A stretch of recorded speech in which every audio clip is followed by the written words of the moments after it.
Falamos sobre o produto, vimos as questões relacionadas à marca, o case da Havaianas, e uma coisa importante do case da Havaianas que vale a gente reforçar é a questão do preço.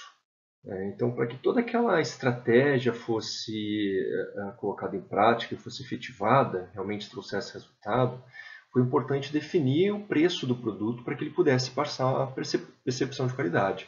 Porque muitas vezes a gente tem a noção, a impressão de que um produto com preço baixo é um produto ruim.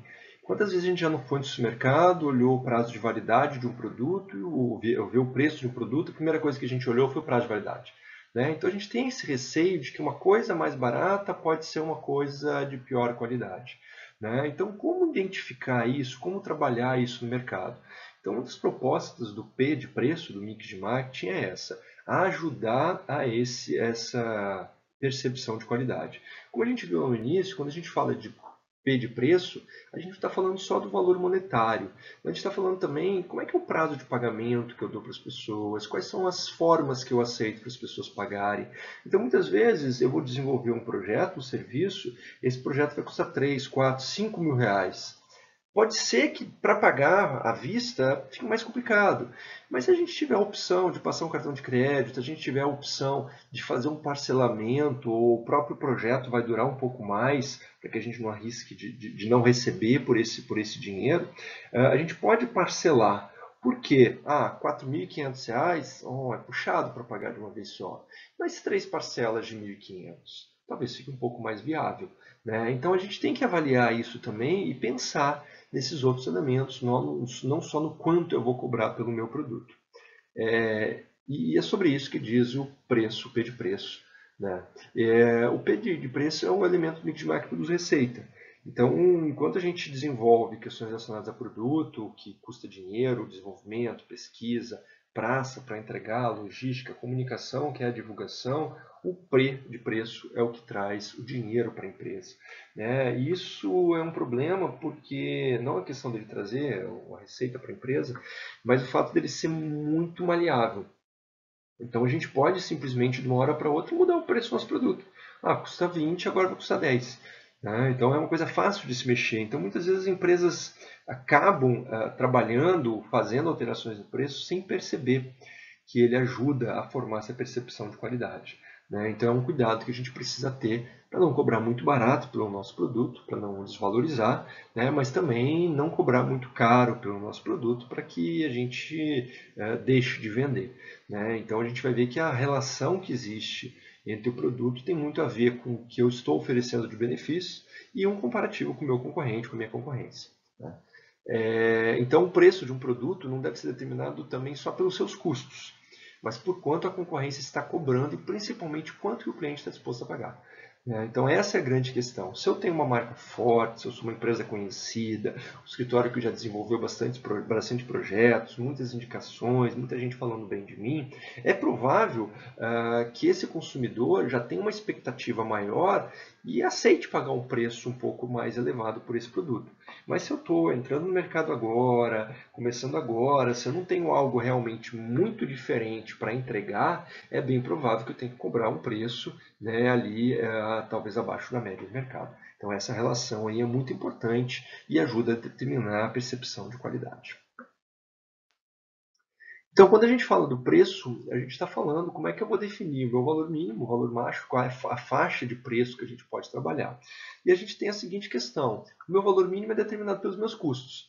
Então, o que eu tenho de custo da minha empresa? Aluguel, luz, telefone, tem alguém trabalhando comigo? Não, para mim, não tenho.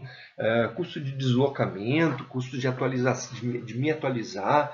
Então, tudo isso são meus custos que eu tenho que avaliar, eu tenho que definir o que é isso e vou dividir pela quantidade de horas que eu vou trabalhar por dia, por semana, para que eu tenha mais ou menos uma ideia. E quando eu vou montar esse preço do meu projeto, o que eu vou desenvolver? Quantas horas que eu acredito alocar nele?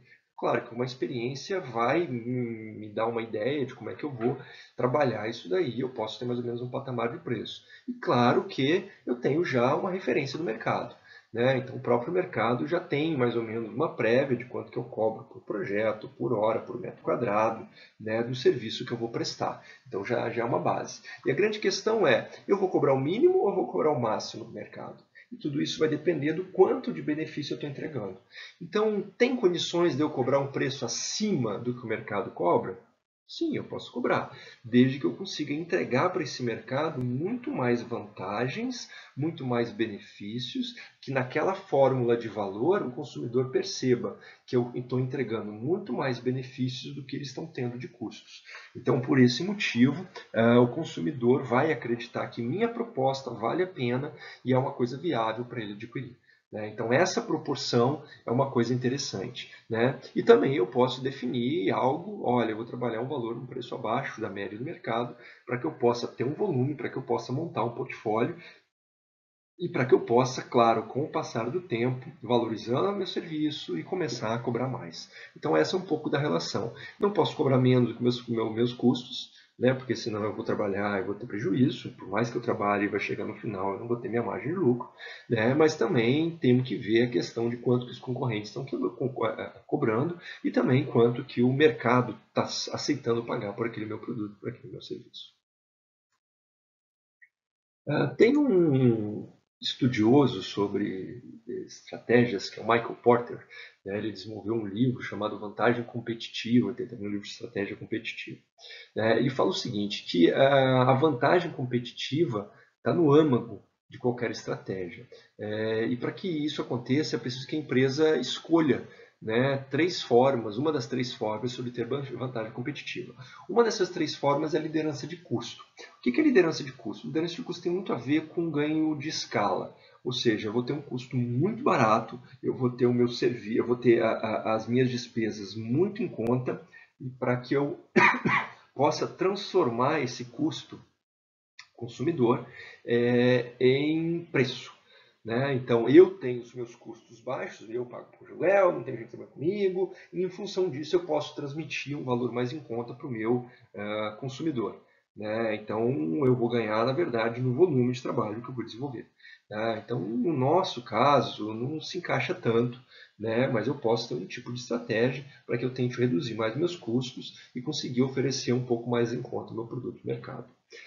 Outra questão é a diferenciação. Daí sim, o que é a diferenciação? A diferenciação é a capacidade que a gente tem de personalizar tão bem o meu produto, o nosso produto, com o consumidor, para que ele esteja disposto a pagar mais. Então eu vou realmente identificar aquela necessidade, ver qual é a melhor forma de trabalhar, que tipo de relacionamento aquele consumidor deseja comigo, que tipo de vantagens ele quer, com o que ele espera do meu tipo de serviço, e eu conseguindo identificar isso, eu vou criar diferenciais com relação aos meus concorrentes.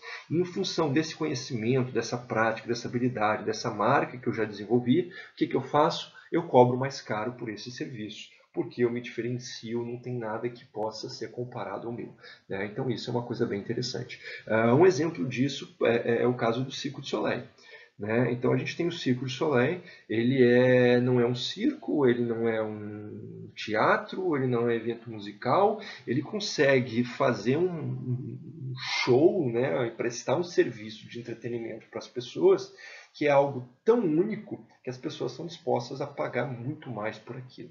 Então ele conseguiu realmente criar uma estratégia para que ele pudesse ser único com relação àquilo que as pessoas estavam querendo de diversão, de entretenimento, e as pessoas cobram mais por isso. E outra questão que o Michael Porter cita, que é um outro formato, que é o enfoque. O que é um enfoque? É um nicho de mercado. Então, a partir do momento que eu escolho um nicho específico para trabalhar, que inclusive uma coisa que pode ser levantado nisso, que é o caso de vocês que estão trabalhando sobre unidade básica de saúde, eu vou trabalhar somente com arquitetura para a saúde. Por exemplo, eu vou escolher um nicho que vai ser projetos arquitetônicos, paisagísticos de urbanismo para shopping center. Então eu vou criar um nicho específico, vou me especializar naquilo e vou realmente ganhar em cima desse mercado específico. Então é um outro tipo de mercado, que é um enfoque, que eu acabo dando foco né, nesse mercado e acabo ganhando representatividade, eu acabo ganhando reconhecimento em cima dessa área, né, e as pessoas, ao comprar um produto, vão lembrar daquele segmento, vão lembrar de mim, né, e eu acabo tendo vantagens em cima disso. Então, quando a gente fala de preço, não só na formação de preço, que não é a proposta aqui da disciplina, mas a gente verificar que quando eu vou oferecer algo para o mercado, eu preciso avaliar se os meus benefícios, se o que eu estou entregando tem uma relação com o que o consumidor está querendo e se eu estou me diferenciando da concorrência. Né? Porque se isso acontece, eu tenho um patamar de preço que eu posso cobrar. Caso contrário, a gente começa a ter que se repensar. Eu estou entregando a mesma coisa que todo mundo, então é bem provável que eu tenha que cobrar o mesmo preço, ou se eu estiver entrando até agora, um preço mais barato, para que as pessoas possam realmente ter esse incentivo, infelizmente incentivo do preço, para comprar o meu produto.